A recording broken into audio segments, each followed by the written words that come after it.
पहला प्रश्न। बुद्ध कहते हैं वासना दुष्पूर है। उपनिषद कहते हैं जिन्होंने भोगा उन्होंने ही त्यागा।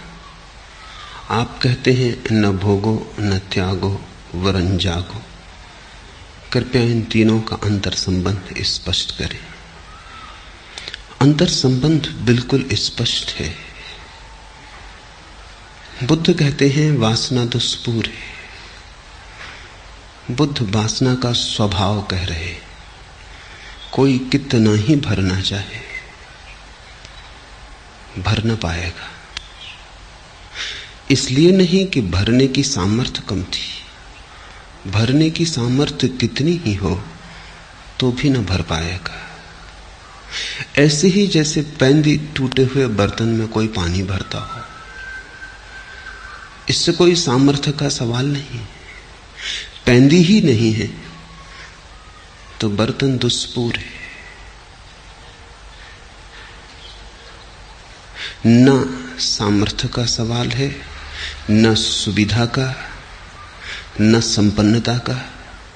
गरीब की इच्छाएं भी अधूरी रह जाती हैं, अमीर की भी। दरिद्र की इच्छाएं भी अधूरी रह जाती हैं, सम्राटों की भी। सिकंदर भी उतने ही खाली हाथ मरता है जितना राह का भिखारी। दोनों के हाथ खाली होते क्योंकि वासना दुष्पूर है। बुद्ध सिर्फ वासना का स्वभाव कह रहे हैं। उपनिषद कहते हैं जिन्होंने भोगा उन्होंने ही त्यागा। अब जो भोगेंगे वही वासना का स्वभाव समझ पाएंगे, दूसरे तो समझेंगे भी कैसे। वासना से दूर दूर खड़े रहे, डरे रहे, भयभीत रहे, वासना में कभी उतरे ही नहीं। कभी वासना के उस पात्र को गौर से देखा नहीं, हाथ में न लिया जिसमें पैंदी नहीं, तो वासना का स्वभाव कैसे समझोगे। वासना के स्वभाव के लिए वासना में उतरने के अतिरिक्त और कोई उपाय नहीं। जो उतरेगा वही जानेगा। जो दूर खड़ा रहेगा वंचित रह जाएगा। जो दूर खड़ा रहेगा ललचाएगा। उसे पात्र तो दिखाई पड़ेगा, वो जो पैंदी नहीं है वो दिखाई ना पड़ेगी। और दूसरे के पात्रों में उसे ये भ्रांति रहेगी कि कौन जाने भर ही गए हो। सिकंदर तो बाहर से तुम देखोगे तो क्या तुम सोच पाओगे कि इसका पात्र भी खाली है। बड़े महल हैं, बड़ा साम्राज्य है, बड़ा धन वैभव है, बड़ी शक्ति संपदा है। कैसे तुम समझोगे। पात्र पर हीरे जवाहरात जड़े पर पैंदी नहीं। और हीरे जवाहरातों से थोड़ी पानी रुकेगा पात्र में। गरीब का पात्र टूटा फूटा है, 2 कौड़ी का है, एल्युमिनियम का है। सिकंदर का पात्र स्वर्ण का है, हीरे जवाहरात जड़े, पर दोनों का स्वभाव एक सा है। दोनों में पैंदी नहीं। दूर से तो पात्र दिखाई पड़ेगा, पास से ही देखना पड़ेगा, निरीक्षण भर आंख करना पड़ेगा, उतरना पड़ेगा, जीना पड़ेगा। इसलिए उपनिषद कहते हैं तेन त्यक्तेन भुंजीता। जिन्होंने भोगा उन्होंने ही त्यागा। बुद्ध कहते हैं वासना का स्वभाव, उपनिषद कहते हैं वासना को भोगने का परिणाम। जिन्होंने भोगा उन्होंने ही त्यागा।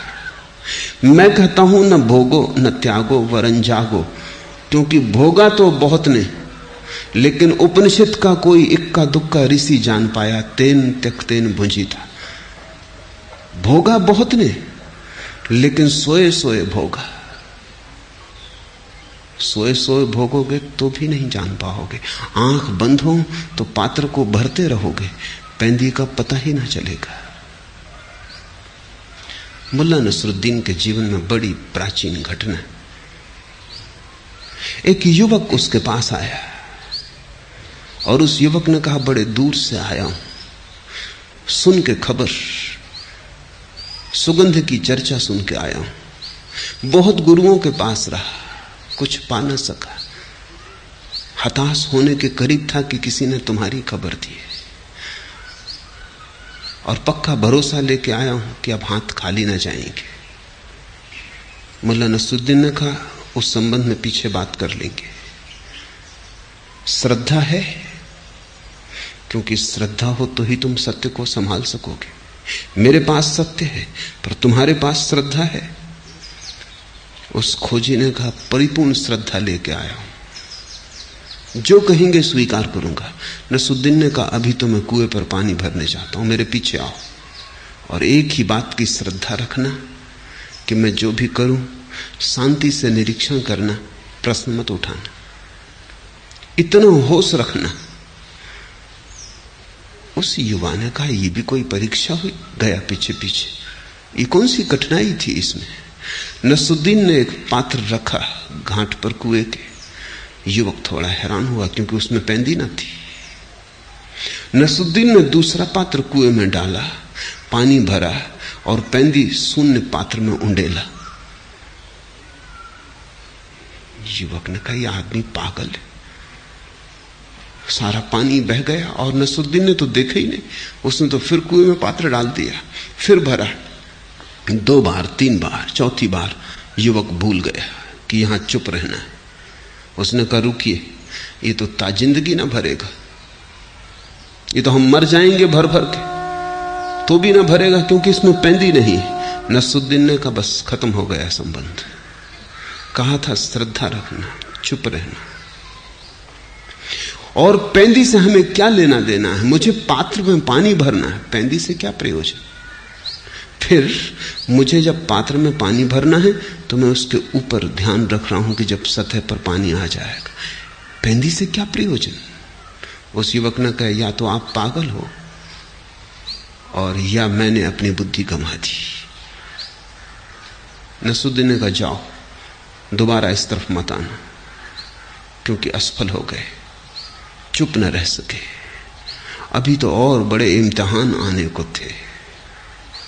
वो युवक लौट तो गया, लेकिन बड़ा परेशान हुआ, रात भर सो न सका, क्योंकि उसने सोचा कि इतनी सी बात तो किसी मूढ़ को भी दिखाई पड़ जाएगी। जरूर इस आदमी का कोई दूसरा ही प्रयोजन होगा, कोई परीक्षा थी। मुझे चुप खड़े रहना चाहिए था, मैं चूक गया। ये गुरु मिला तो अपने हाथ से चूक गया।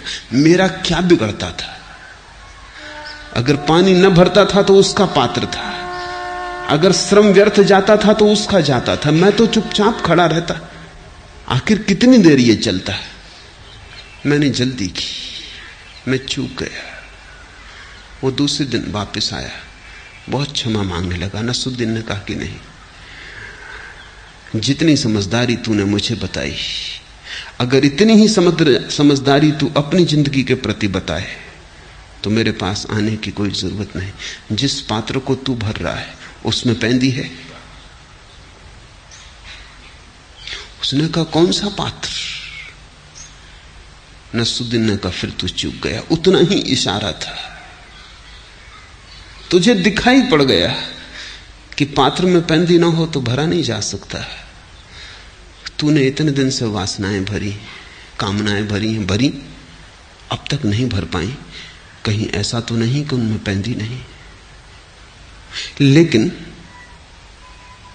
फुर्सत कहां है हमें? कौन चिंता करता है पैंदी की? जब भरना है तो हम भरने का विचार करते हैं। नहीं भर पाते तो सोचते हैं दूसरे बाधा डाल रहे हैं। नहीं भर पाते तो सोचते हैं श्रम जितना करना था उतना नहीं किया, भाग्य ने साथ ना दिया। 1000 कारण खोज लेते, पर एक बात नहीं देखते, कहीं ऐसा तो नहीं कि वासना दुष्पूर है। तो मैं कहता हूं, न भोगो न त्यागो, जागो। क्योंकि अगर भोगने में डूब गए, भूल गए, तो कौन जानेगा, कौन पहचानेगा वासना के स्वभाव को कि वासना दुष्पूर है? तुम भोगने में खो सकते हो बड़ी आसानी से, और फिर घबरा के भाग भी सकते हो।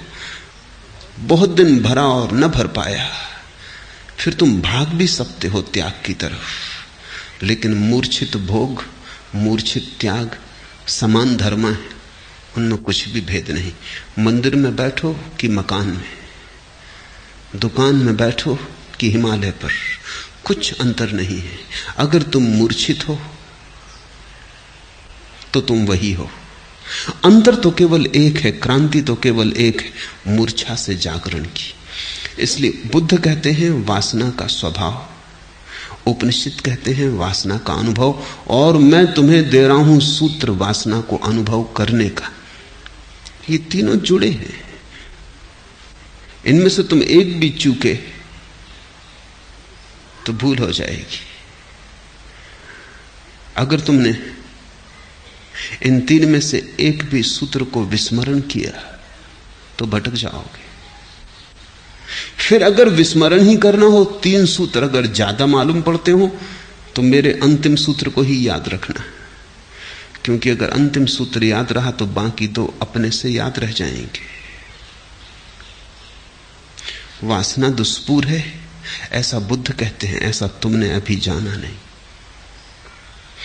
भोग अंततः त्याग में ले जाता है, ऐसा उपनिषद कहते हैं, तुम्हें अभी ले नहीं गया। वासना में तुम इतने दिन जिए हो, बुद्ध से थोड़े ज्यादा ही जिए हो। बुद्ध को तो 2500 साल हो गए छुटकारा पाए, तुम 2500 साल ज्यादा अनुभवी हो, फिर भी तुम्हें वासना दुष्पूर न दिखी। उपनिषद को तो लिखे 5000 साल हो गए। जिन्होंने भोगा उन्होंने त्याग दिया, और तुमने इतना भोगा और अभी तक न त्यागा। जरूर कोई चूक हो रही है। जाग कर भोगो, भागने में मत पड़ना। अन्यथा मैं देखता हूं तुम्हारे त्यागी, तुम्हारे महात्मा तुमसे जरा भी भिन्न नहीं। तुम अगर पैर के बल खड़े हो, वे सिर के बल खड़े, मगर बिल्कुल तुम जैसे हो। उल्टे खड़े होने से कहीं कुछ होता है।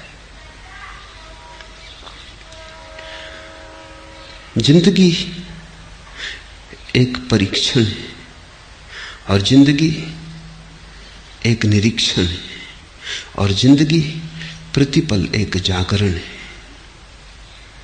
परीक्षा घट रही है प्रतिपल।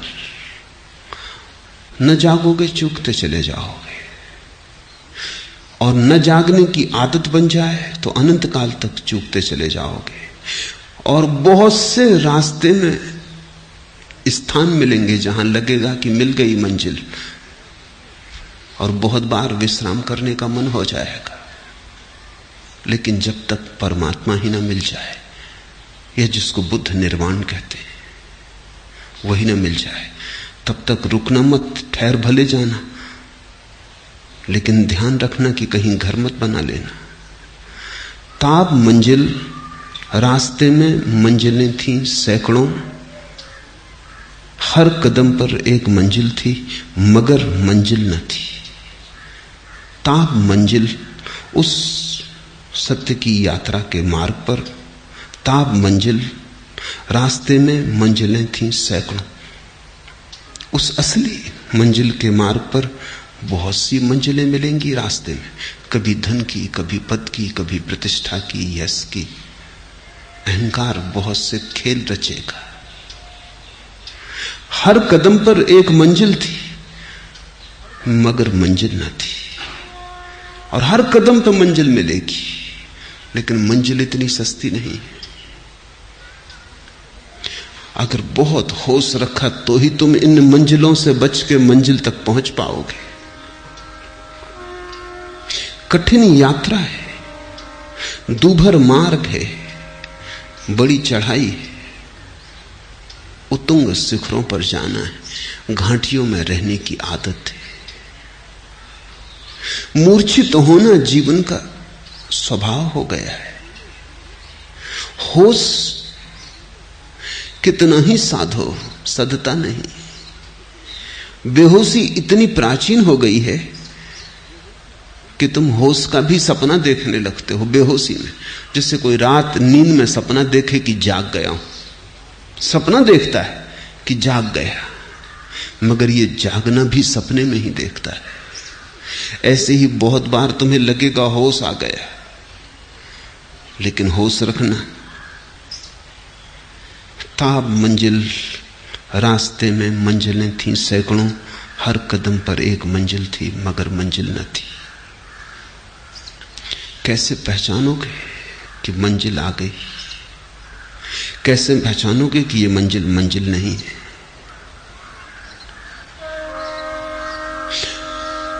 एक कसौटी ख्याल रखना, अगर ऐसा लगे कि जो सामने अनुभव में आ रहा है वो तुमसे अलग है, तो समझना कि अभी असली मंजिल नहीं आई।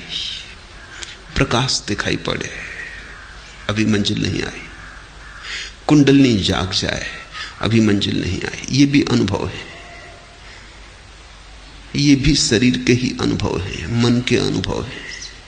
परमात्मा सामने दिखाई पड़ने लगे, याद रखना मंजिल नहीं आई, क्योंकि परमात्मा तो देखने वाले में छिपा है, कभी दिखाई नहीं पड़ेगा। जो दिखाई पड़ेगा वो तुम्हारा सपना है। इसको तुम सूत्र समझो, जो दिखाई पड़े, अनुभव में आए, वो सपना।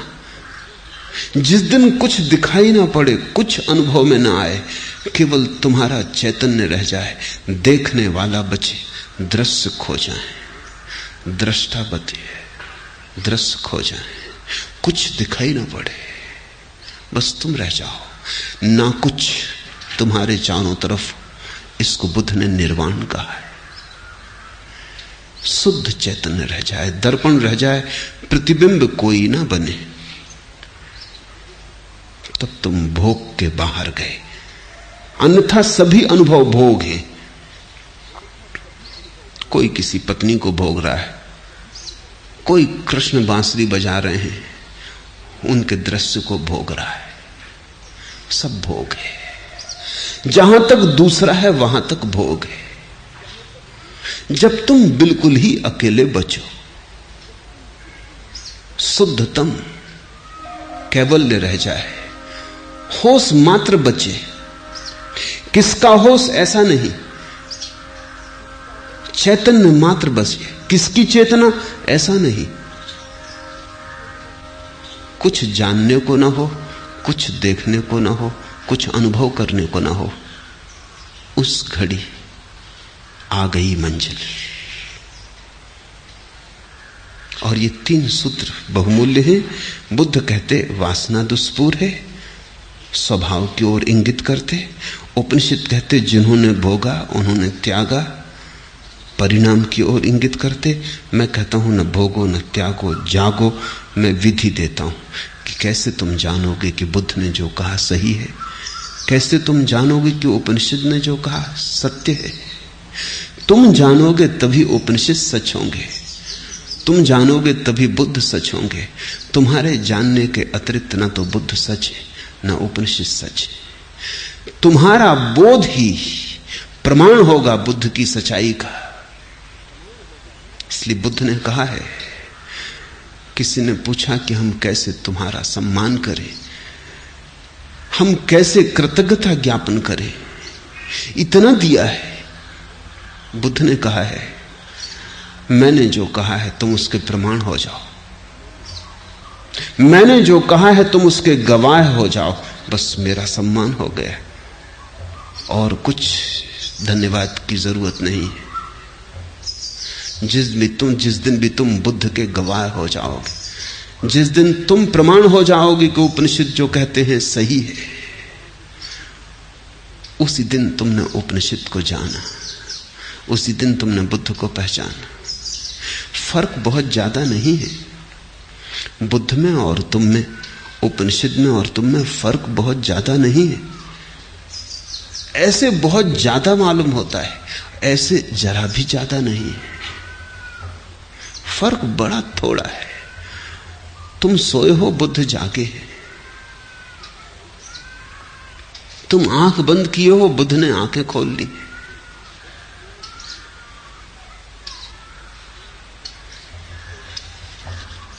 एक गीत कल मैं पढ़ रहा था,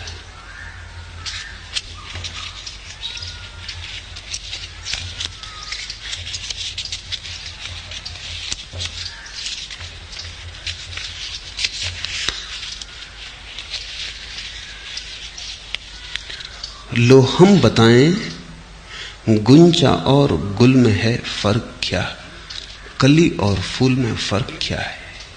लो हम बताएं गुंजाओ गुल में है फर्क क्या, एक बात है कही हुई एक बेकही हुई। बस इतना ही फर्क है। एक बात है कही हुई एक बेकही हुई। बुद्ध फूल है, तुम कली हो। उपनिषद खिल गए, तुम खिलने को हो। जरा सा फर्क है, ऐसे बहुत बड़ा फर्क भी है, क्योंकि उतने ही फर्क पर तो सारा जीवन रूपांतरित हो जाता है। कली बस कली है, सिकुड़ी और बंद। मुरझा भी सकती है, जरूरी नहीं है कि फूल बने, बन भी सकती है, चूक भी सकती है। और कली में कोई गंध थोड़ी है। गंध तो तभी आती है फूल में जब खिलता है, जब गंध बिखरती है, हवाएं ले जाती हैं उसके संदेश को दूर दूर। अभी तुम बंद कली हो, गंध को संभाले हो अभी, और जब तक बटेगी ना गंध तब तक तुम आनंदित ना हो सकोगे। जब तक तुम लुटा ना दोगे दोनों हाथों से, उलीच ना दोगे अपनी गंध को जिसे तुम लिए चल रहे हो। मेरे देखे मनुष्य की पीड़ा यही है। पीड़ा तुम जिसे कहते हो वो पीड़ा नहीं है। कभी तुम कहते हो पैर में कांटा लग गया, सिर में दर्द है, नौकरी नहीं मिली, पत्नी मर गई, ये असली पीड़ाएं नहीं। पत्नी न मरे, पैर में कांटा न लगे, सिर में दर्द न हो तो भी पीड़ा रहे। पीड़ा एक है, और वो पीड़ा यह है कि जो तुम लेके आए हो वो लुटा नहीं पाए अब तक। जो तुम संभाले चल रहे हो उसे बांट नहीं पाए। तुम एक ऐसे मेघ हो जो बरसना चाहता है और बरस नहीं पाता। तुम एक फूल हो जो खिलना चाहता है और खिल नहीं पाता। तुम एक ज्योति हो जो जलना चाहती है और जल नहीं पाती। यही पीड़ा है। कांटे का लग जाना, सिर का दर्द, पत्नी का मर जाना, पति का न होना बहाने हैं। इन बहानों की खूंटियों पर तुम असली पीड़ा को ढांक के अपने को धोखा दे लेते हो। थोड़ा सोचो, कोई पीड़ा न रहे जिसको तुम पीड़ा कहते हो, क्या तुम आनंदित हो जाओगे? इतना क्या काफी होगा कि सिर में दर्द ना हो आनंदित होने के लिए? क्या इतना काफी होगा कि कांटा ना लगे? क्या इतना काफी होगा कि कोई बीमारी ना आए? क्या इतना काफी होगा कि भोजन, वस्त्र, रहने की सुविधा हो जाए? क्या इतना काफी होगा कि परिजन मरे ना? विज्ञान इसी चेष्टा में लगा है, क्योंकि विज्ञान ने सामान्य आदमी की पीड़ा को ही असली पीड़ा समझ लिया है। इससे कोई भेद ना पड़ेगा। वस्तुतः स्थिति उल्टी है। जब तुम्हारी सामान्य पीड़ाएं सब मिटा दी जाएंगी तभी तुम्हें पहली दफा पता चलेगा उस महत पीड़ा का, असली पीड़ा का। क्योंकि तब बहाने भी ना रह जाएंगे। तुम कहोगे सिर में दर्द भी नहीं, पैर में कांटा भी नहीं, पत्नी भी जिंदा है, मकान भी है, वस्त्र भी है, भोजन भी है, सब है। सब है और कुछ खोया है। सब है और कहीं कुछ रिक्त और खाली है। इसलिए अमीर आदमी पहली दफा पीड़ित होता है। गरीब की पीड़ा तो हजार बहानों में छिप जाती। वो कहता है मकान होता तो सब ठीक हो जाता। मकान नहीं, वर्षा में छप्पर में छेद है, पानी गिर रहा है। छप्पर ठीक होता तो सब ठीक हो जाता। उसे पता नहीं कि ठीक छप्पर बहुतों के, कुछ भी ठीक नहीं हुआ है। उसके पास कम से कम एक बहाना तो है, अमीर के पास वो बहाना भी ना रहा। उस हालत में अमीर और गरीब हो जाता है। उसके पास बहाना तक करने को नहीं है कि वो किसी चीज पर अपनी पीड़ा को टांग दे और कह दे कि इसके कारण पीड़ा है। अकारण पीड़ा है। उस अकारण पीड़ा से ही धर्म का जन्म है। पीड़ा क्या है? पीड़ा ऐसी है जैसे कोई स्त्री गर्भवती हो, 9 महीने पूरे हो गए हों और बच्चा पैदा ना होता हो। बोझ हो गया, बच्चा पैदा होना चाहिए। कितने जन्मों से तुम परमात्मा को गर्भ में लिए चल रहे हो, वो पैदा नहीं हो रहा है। यही पीड़ा है। ठीक पीड़ा को पहचान लेना रास्ते पर अनिवार्य कदम है। जब तक तुम गलत चीजों को पीड़ा समझते रहोगे और उनको ठीक करने में लगे रहोगे, तभी तक तुम संसारी हो। जिस दिन तुम्हें ठीक पीड़ा समझ में आ जाएगी कि ये रही पीड़ा, हाथ पड़ जाएगा पीड़ा पर, तब तुम पाओगे कि पीड़ा यही है। लो हम बताएं गुंज और गुल में है फर्क क्या, एक बात है कही हुई एक बेकही हुई।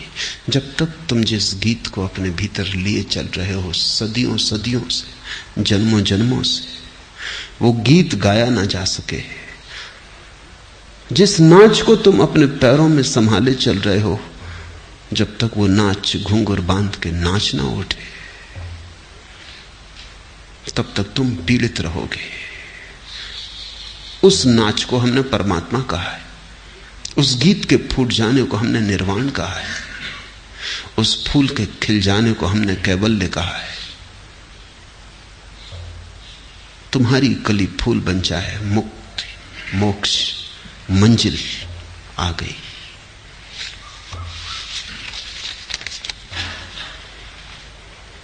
दूसरा प्रश्न, बुद्ध विचार विश्लेषण और बुद्धि को अपने धर्म का प्रारंभ बिंदु बनाते हैं तथा श्रद्धा आस्था और विश्वास की मांग नहीं करते, फिर दीक्षा क्यों देते, शिष्य क्यों बनाते, बुद्ध धम्म और संघ के शरण त्रय से साधना की शुरुआत क्यों करवाते।